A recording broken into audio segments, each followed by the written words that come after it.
मैं अपनी सुहागरात की उस रात को कभी नहीं भूल सकती, जब कमरे की मध्यम रोशनी के बीच मेरा दिल जोरों से धड़क रहा था और शादी के जोड़े में सजी मैं अपने पति का इंतजार कर रही थी। रात के करीब 10 बज चुके थे और चारों तरफ एक अजीब सी खामोशी छाई हुई थी। तभी मेरे पति ने मुझसे कहा कि वह बाजार से कुछ जरूरी सामान और प्रोटेक्शन लेने जा रहे हैं, क्योंकि वह हमारी इस पहली रात को पूरी तरह सुरक्षित और यादगार बनाना चाहते थे। उनके जाने के बाद मैंने कमरे की बत्ती बुझा दी और पूरे कमरे में गहरा अंधेरा छा गया, जिससे मेरी बेचैनी और ज्यादा बढ़ने लगी, क्योंकि एक नई नवेली दुल्हन के लिए वह अकेलापन और इंतजार का हर एक पल सदियों जैसा लग रहा था।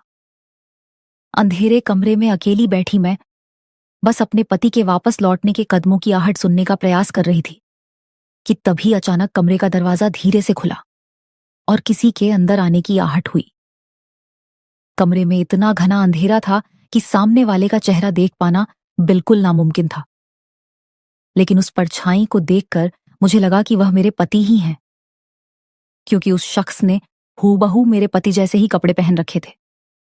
वही कुर्ता और वही पहनावा देखकर मुझे पूरा यकीन हो गया कि बाजार से मेरे पति वापस आ गए हैं और शायद अंधेरे के कारण वह चुपचाप दबे पांव मेरी तरफ बढ़ रहे हैं। इससे पहले कि मैं कुछ बोल पाती, उस अजनबी शख्स ने आगे बढ़कर मुझे अपनी बाहों में भर लिया और गले से लगा लिया, जिससे मेरा दिल जोरों से धड़कने लगा। उन्होंने बहुत ही धीमी और फुसफुसाती हुई आवाज में मुझसे कहा कि तुम दिन भर की रस्मों और शादी की थकान से बहुत थक गई होगी। लाओ, मैं तुम्हारे पैरों में थोड़ा सा तेल लगाकर मालिश कर देता हूं, जिससे तुम्हें आराम मिलेगा। उस धुंधली आवाज और अंधेरे में मुझे लगा कि मेरे पति ही मुझसे प्यार जता रहे हैं। इसलिए अपनी शर्म और बेचैनी को दबाते हुए मैंने बेहद धीमी आवाज में कहा कि ठीक है। कमरे के उस घने सन्नाटे और मुकम्मल अंधेरे में उस अजनबी ने अपने पास रखा तेल निकाला और बहुत धीरे धीरे मेरे पैरों की मालिश करना शुरू कर दिया, जिससे मेरे शरीर में एक अजीब सी सिहरन दौड़ गई। जैसे जैसे वक्त बीत रहा था, कमरे का माहौल और गहरा होता जा रहा था और पैरों की मालिश करते करते अचानक उस अजनबी के हाथों का स्पर्श बदला और उसने अपना हाथ मेरी कमर पर रख दिया। कमर पर उन मजबूत हाथों का स्पर्श महसूस होते ही मेरी सांसें तेज हो गईं, लेकिन मैं अपने पति का प्यार समझकर बिल्कुल शांत रही। इसके बाद वह अजनबी धीरे से और ऊपर की तरफ बढ़ा और उसने अपने हाथ मेरे गालों पर रख दी और मेरे चेहरे को सहलाने लगा, जिससे मेरी धड़कनें अपनी चरम सीमा पर पहुंच गईं।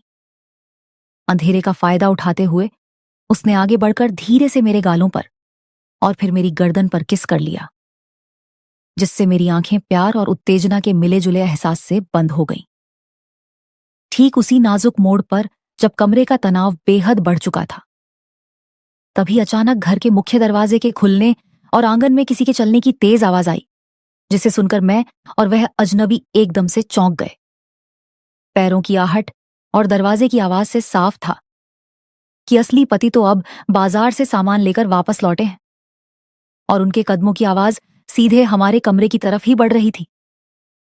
ये सुनते ही मेरे होश उड़ गए कि अगर मेरे पति अब आ रहे हैं तो कमरे में मौजूद यह हूबहू उनके जैसे कपड़ों वाला अजनबी कौन है। पकड़े जाने के डर से वह अजनबी शख्स भी बुरी तरह घबरा गया, क्योंकि अगर इस हालत में कोई उसे देखता तो अनर्थ हो जाता। उस अजनबी ने बिना एक पल गंवाए तुरंत खुद को संभाला और कमरे में रखे बड़े से बेड के नीचे छिपने के लिए नीचे लेटा और रेंगते हुए पूरी तरह बेड के नीचे समा गया। उसके छिपते ही कमरे का दरवाजा खुला और मेरे असली पति हाथ में सामान लिए मुस्कुराते हुए अंदर आए और उन्होंने कमरे की लाइट ऑन कर दी, जिससे पूरा कमरा रोशनी से जगमगा उठा। मुझे इस तरह घबराई हुई हालत में पसीने से तरबतर और डरी हुई देखकर मेरे पति ने चिंता से पूछा कि क्या हुआ, तुम इतनी परेशान क्यों दिख रही हो। मैंने अपनी कांपती आवाज को छुपाते हुए और खुद को संभालते हुए झूठ कह दिया कि कुछ नहीं, बस अंधेरे से थोड़ा डर लग रहा था और थकान की वजह से ऐसा लग रहा है।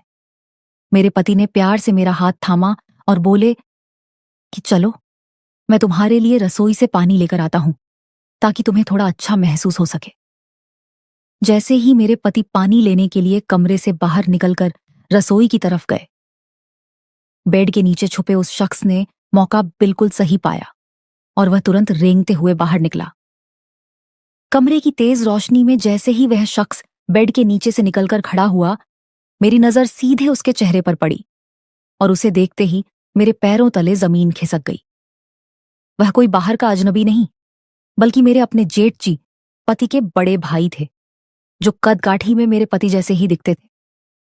और उन्होंने जानबूझकर मेरे पति जैसे कपड़े पहन रखे थे ताकि अंधेरे में भ्रम पैदा हो सके। इस खौफनाक खुलासे ने मुझे अंदर तक झकझोर दिया, लेकिन जेठ जी ने बिना मेरी तरफ देखे और बिना एक भी शब्द बोले दबे पांव कमरे के दरवाजे की तरफ दौड़ लगाई और पलक झपकते ही वहां से भाग निकले। उनके जाने के तुरंत बाद मेरे पति पानी का गिलास लेकर कमरे में वापस आ गए। वह इस बात से बिल्कुल अनजान थे कि अभी अभी क्या हुआ था। उस रात के बाद से मेरे और जेठ जी के बीच एक ऐसा खामोश और भयानक राज दफन हो गया, जिसके बारे में मेरे पति या घर के किसी भी सदस्य को कानों कान खबर नहीं थी। अब जब भी जेठ जी मेरे सामने आते हैं तो पूरी दुनिया के लिए वह एक संस्कारी और बड़े भाई समान होते हैं।